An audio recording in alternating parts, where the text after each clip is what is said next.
pulling Mississippi together. Together. In a way in which we know that we can do as a state. We know that in our hearts. We know that we can reach along and reach apart and reach across lines that have for so long been pulled apart in Mississippi. I want to be a governor that pulls Mississippi together, not apart. A governor that makes a difference in which we look at old lines and old fights and old battles and say, that's in the past. Because in our state, we're going to make sure we work together for people. That's what a governor's job is. That's why on day one, we'll expand Medicaid to make sure we cover 220,000 Mississippians right now who need health care.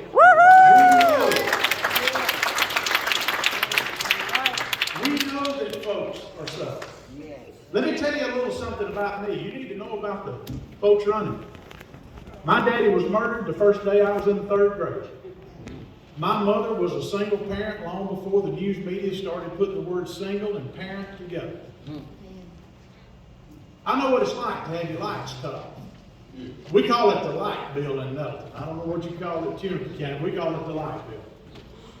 And I know what it's like to come home, and because my mama couldn't afford to pay the bill, we'd spend a week, an entire week without electricity. Mama made it fun. She said, we're just camping out. Just camping out. Some of y'all have been there. Yes. Some of you have been there. I've been there. Amen. I understand. I understand what it's like to go behind the laundromat. Back then you had 3-liter bottles. Now you only get 2, I think. You remember those big mouth bottles of 3-liter bottles? Some of my earliest memories are going behind that laundromat and filling up those bottles with water. Not because my mama didn't want to pay the water bill. It's because my mama couldn't afford to pay the water bill. Some of you have been there. Yes, sir. So I understand the struggles of the average Mississippian that gets up every day, does the very best they can, fights to make sure they got enough money to have groceries on the table. I understand folks that shop for groceries at Dollar General. I understand where working families are because I've been there myself. And I think that in the job of being governor of this state, the leader of this state, that part of our job and part of the governor's job is to make sure that we think of the least of these. You know, I'm a red letter Christian. Yes. I believe that you read the red letters in the book. Now understand what Jesus said about the least of these. All right. Not just a bumper sticker, not just a political quote. Come on now. I know, it's one thing to be able to quote a Bible verse, it's another thing to know what it means. All right. And many of the issues that we see in our state today will not be solved at the courthouse. They'll not be solved at the state house. They're going to be solved in the church house. You know that, and I know that. By communities coming together for a common good, in which it is that we reach out to neighbors, that we care about one another. That a governor that gets up every single day looking for a way to unite, not divide. See, we played that politics in Mississippi long enough. Yeah. Long enough. Yeah. Long enough. And I intend to be a governor that gets up every morning and goes to bed every night thinking about folks who can't afford $1,000 a plate fundraiser, who don't have a lobbyist, who are not in the in crowd, that are left out, shut out, forgotten about, purposefully sometimes shut out of state government. When Supervisor Williams and I and others in the county worked together to get natural gas to your community and throughout Tunica County and many other places, it wasn't to put a feather in our cap politically. It was because we knew, Mr. Chairman, what the impact on working families was. See, I took it home.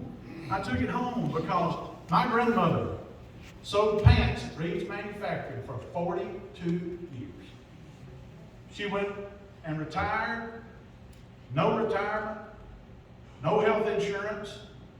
You and I know people who have been right there. And when she would have to go out and fill up her propane tank, and it was $1,200, $1,400, $1,800 a month, that was a big hit to a retiree.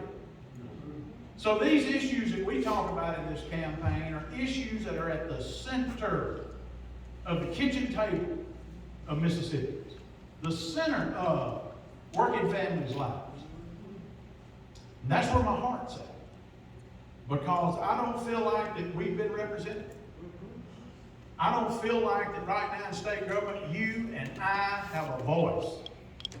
I don't feel like right now anybody wants to hear us. You know, I'm glad that, Mr. Chairman, you brought up about our natural gas work. In this campaign, we've already got people saying that Brandon Presley is against natural gas because somebody in some other state is. Tells you how ludicrous things get in politics. Yeah.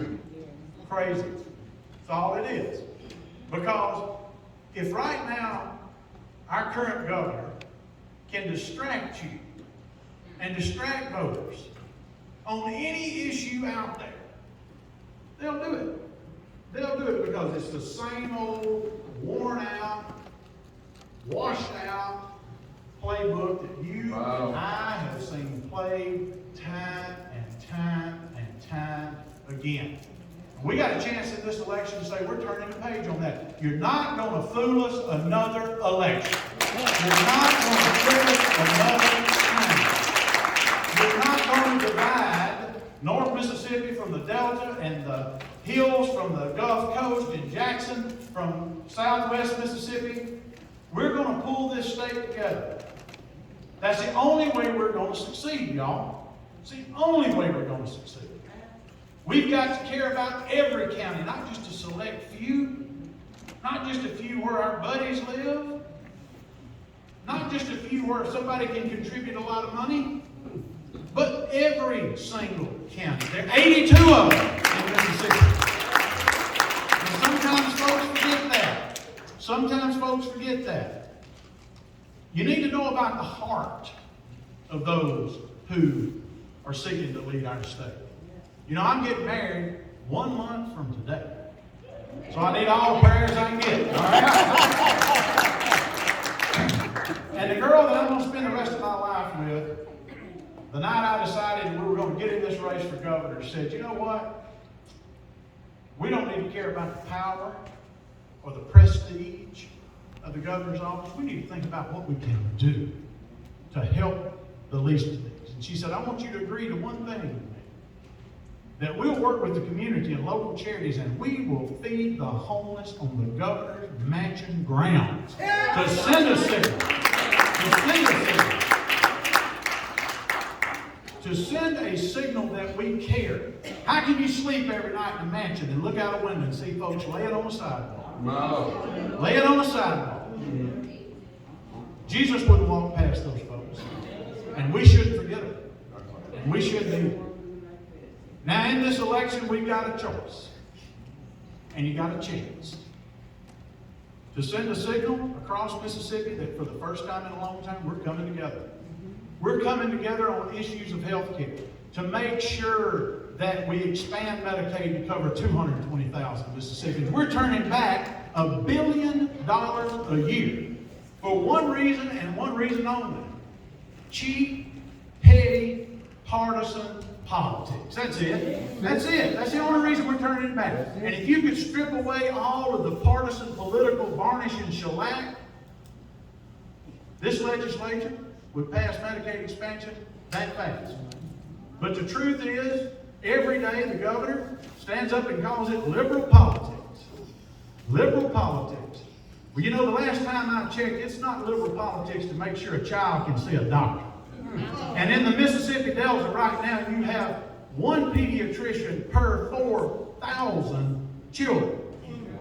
So when this election gets tough, and we get on over into the cooler months of this fall, and all the things start being